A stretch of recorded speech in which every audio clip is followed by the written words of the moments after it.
मैत्रिणींनो, hand embroidery class 9क मध्ये आपले खूप खूप स्वागत। तर पाहूया आतापर्यंत आपण काय शिकलो। क्लास 1 मध्ये एम्ब्रॉयडरी साहित्याची माहिती, क्लास 2 ते 4 मध्ये रनिंग स्टिच आणि त्याचे व्हेरिएशन शिकवले आहे। क्लास 6 मध्ये बीट रनिंग स्टिचनी डिझाइन, क्लास 5 मध्ये रनिंग स्टिच डिझाइन शिकवले आहे। क्लास 7 व 8 मध्ये बॉर्डर लाइन डिझाइन, तर क्लास 9 मध्ये चेन स्टिचच्या 6 प्रकारापैकी पहिले 2 प्रकार शिकवले आहे। तर क्लास 9ब मध्ये चेन स्टिचचा 3रा आणि 4था प्रकार शिकवला आहे।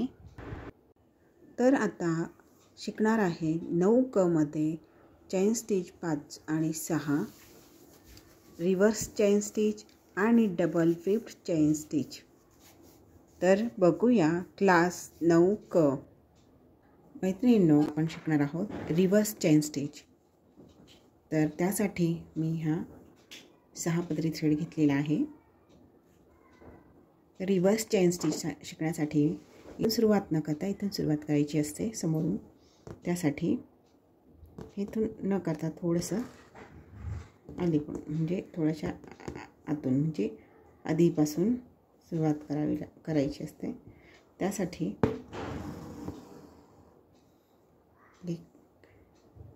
एक चेन स्टिच घ्यायचा असतो आणि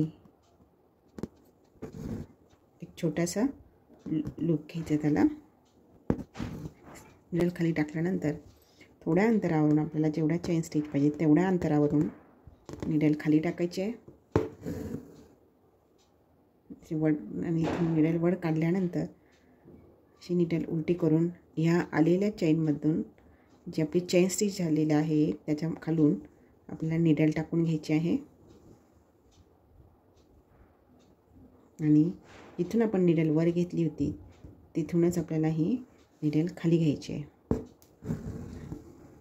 बघा, याप्रमाणे पुन्हा थोड्याशा अंतरावरून निडल वर काढायचे आणि आधीच्या सारखंच पुन्हा निडल उलटी करून इथून आलेल्या स्टिचच्या खालून टाकून घेऊन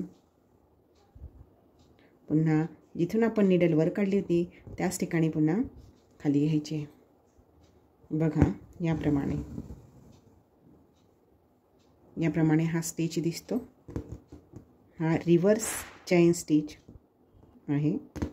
बघा, पुन्हा पहा, निडल वर काढली आहे, ही निडल उलटी करून आलेल्या स्टिचच्या खालून टाकून घेऊन पुन्हा बाहेर काढून घेतली आणि जिथून आपण निडल वर काढली होती तिथून पुन्हा निडल खाली टाकायचे। या प्रकारे आपला हा रिव्हर्स चेन स्टिच आहे। तर असंच आपल्याला हे सारखे स्टिचेस असतात ह्या पूर्ण लाईनवर हे स्टिचेस करून घ्यायचे आहे। बघा, पुन्हा लक्ष देऊन पहा, निडल वर काढली, या आलेल्या चेनमधनं निडल टाकून घेऊन पुन्हा जिथून आपण निडल वर काढली होती तिथेच निडल खाली टाकलेली आहे।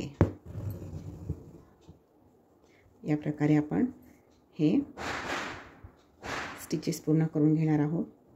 हे जे आपण स्टिचेस घेतो ते एकसारखे आले पाहिजे। तर ते एकसारखे येण्यासाठी तुम्ही पुन्हा या प्रकारे असे, तुम्हाला जर जमत नसेल, तुम्ही नवीन असाल, प्रॅक्टिस झालेली नसेल, तर तुम्ही पुन्हा असं या प्रकारे असे तुम्ही डॉट्स करून घेऊ शकता आणि तिथे ते स्टिचेस घेऊ शकता।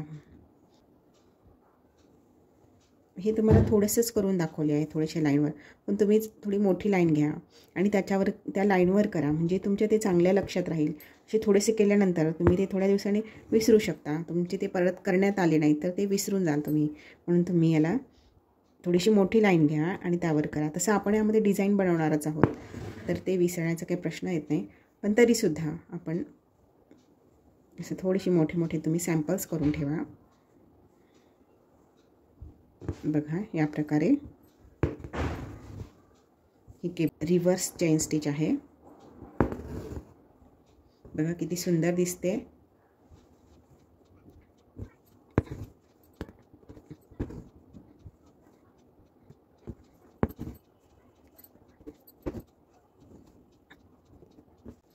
बघा, या प्रकारे आपल्याला स्टिचेस करून घ्यायचे आहेत। ही रिव्हर्स चेन स्टिच करायची आहे। सिंगल लाईन आहे आणि सिंगल लाईनला मी 6 पदरी थ्रेड घेतलेला आहे, 6 पदरी दोरा घेतलेला आहे, त्यामुळे ते अगदी सुंदर अशी उठून दिसत आहे. सुंदर आणि सोपी अशी ही चेन स्टिच नक्की करा. बघा, या प्रकारे आपली ही चेन स्टिच करून पूर्ण झालेली आहे. बघू शकता किती सुंदर दिसते आहे ही चेन स्टिच. असे हे चेन स्टिचचे प्रकार आहेत.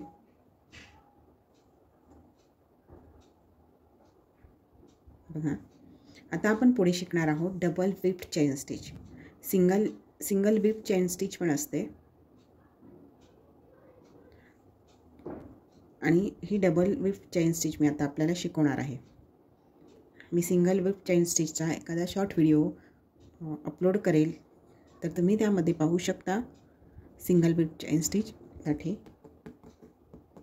इथून नीडल वर काढून घ्यायचे आहे. आपल्याला इथे आधी या लाईनवर याप्रमाणे चेन स्टिच करून घ्यायचं आहे.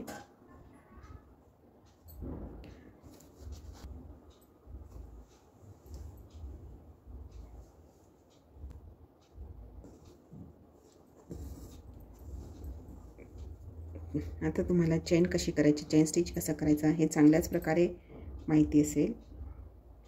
आपला चेन स्टिच शिकून झालेला आहे, तर तो तुम्हाला आता चांगल्या प्रकारे येत असणार आहे. अशी बघा, या प्रकारे आपल्याला चेन स्टिच करून घ्यायचं आहे.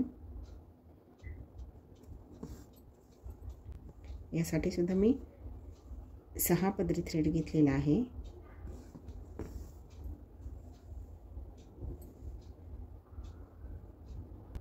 तुम्हाला माहीतच आहे ही सिंगल लाईन असल्यामुळे ते आपल्याला ह्या सिंगल लाईनवर हे करायचं आहे, हा स्टिच करायचा आहे. त्यासाठी मी हा 6 पदरी थ्रेड घेतलेला आहे. जेव्हा आपण डिझाईनमध्ये आपण या स्टिचचा यूज करतो तेव्हा आपण 4 पदरी 3 पदरी थ्रेड वापरला तरी चालतो, कारण ते अगदी सुबक असं येतं. आणि जास्त पदर घेतल्यामुळे ते खूप जास्त जाड दिसतं. 6 पदरांच्या ऐवजी आपण 3 पदर घेऊ शकतो. पण या ठिकाणी आता हे सिंगल लाईनवर करायचं आणि ते तुम्हाला अधिक चांगल्या प्रकारे कळावे म्हणून मी 6 पदर घेतलेले आहे. बघा, या प्रकारे आपल्याला ही चेन स्टिच करून घ्यायची आहे.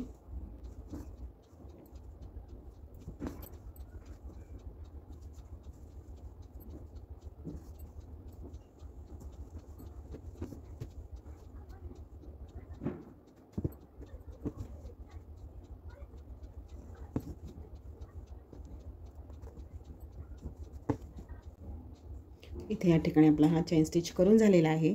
आता मी नीडल नेहमीप्रमाणे मी पण खाली टाकून घेऊन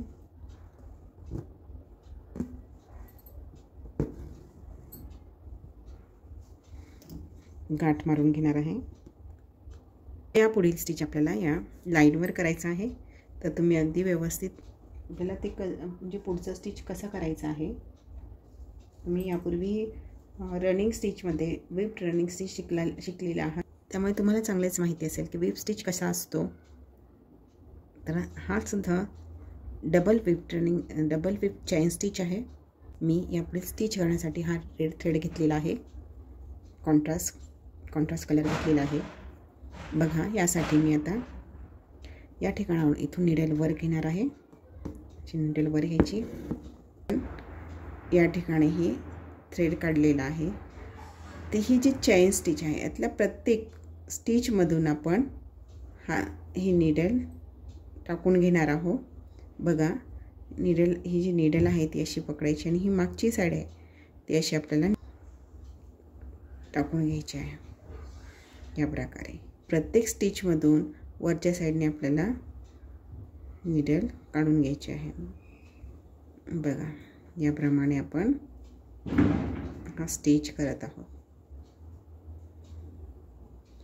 आणि नीडल आपण जेव्हा हे ओढतो तेव्हा जास्त थ्रेड जास्त जोरात ओढायचं नाही, अगदी अलगद असं घ्यायचं आपल्याला, जेणेकरून ह्या नीडलचा ह्या चेन स्टिचचा शेप बदलणार नाही.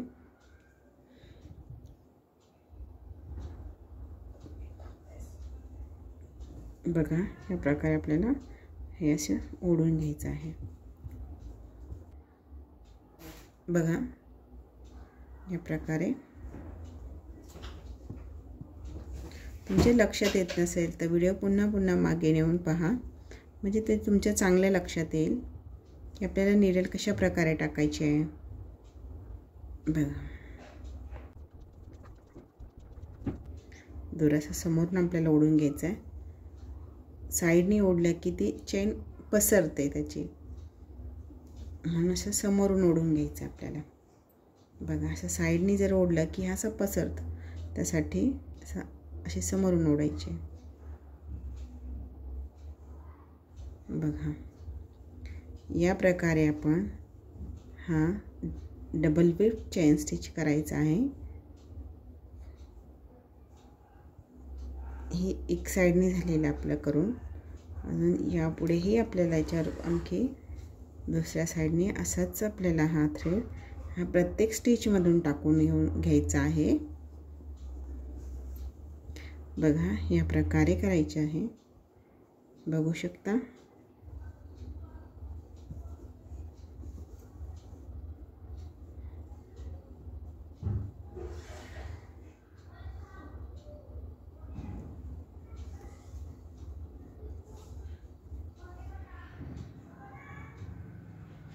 इथे आपले हे टाकून झालेले आहे सगळ्या स्टिचेसमधनं. तर नीडल खाली घ्यायची आहे.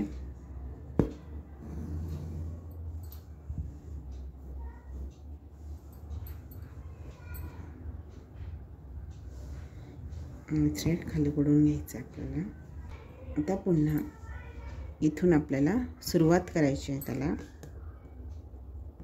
ज्याप्रमाणे आपण वरच्या साईडने नीडल काढून घेतली स्टिचेसमधून, प्रत्येक स्टिचेसमधून, त्याचप्रमाणे आता आपल्याला खालच्या साईडने सुद्धा ह्या स्टिचच्या खालच्या साईडने नीडल काढून घ्यायची. बघा याप्रमाणे ही नीडल अशी पकडल्यानंतर हा जो पहिला स्टिच आहे त्याच्या ह्या स्टिचमधून आपल्याला नीडल अशी टाकून घ्यायचे आणि हा थ्रेड बरोबर समोरच्या दिशेला ओढायचा. समोर ओढायचा आपल्याला, तर इकडे ओढायचा नाही तर समोर ओढायचा, म्हणजे तो स्टिच पसरत नाही आणि दिसायला ते चांगलं दिसतं. बघा या प्रकारे.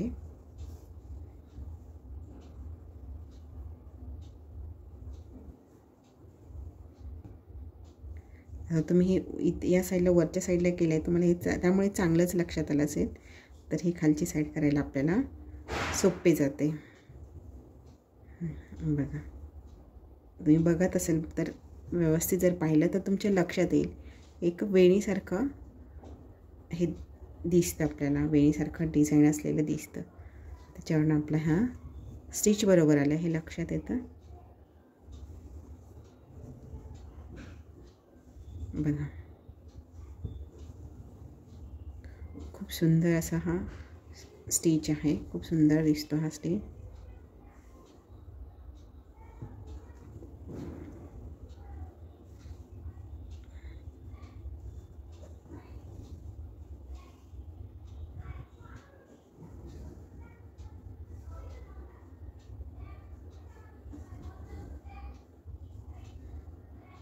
इथे या ठिकाणी आपल्याला हा स्टिच करून झालेला आहे. हा डबल वेव्ह चेन स्टिच आहे. इथे आपला स्टिच पूर्ण झालेला आहे. आता नीडल खाली टाकून घेणार आहोत आणि गाठ घ्यायची, खालून एक गाठ मारून घ्यायची. बघा या प्रकारे आपला हा स्टिच पूर्ण झालेला आहे. आणि याचबरोबर आपले हे 6 चेन स्टिच प्रकार शिकून झालेले आहेत. बघा तर मैत्रिणींनो, हे आपले एवढे चेन स्टिचेस झालेले आहेत. तर तुम्हाला हे जे आपण चेन शिकलो आहोत तर ते तुम्हाला कसे वाटले? हे चेन स्टिचेस आवडले असेल आणि हा व्हिडिओ आवडल्यास लाईक करा, शेअर करा आणि जे कोणी नवीन असेल त्यांनी सबस्क्राईब करा आणि बेल आयकन प्रेस करा, जेणेकरून येणाऱ्या व्हिडिओचे नोटिफिकेशन तुमच्यापर्यंत येईल. आणि तर आता भेटूया आपण पुढील क्लासमध्ये. व्हिडिओ पूर्ण पाहिल्याबद्दल खूप खूप धन्यवाद. तर भेटूया पुढील नवीन व्हिडिओमध्ये नवीन डिझाईनसोबत. तोपर्यंत पाहत राहा, प्रॅक्टिस करा.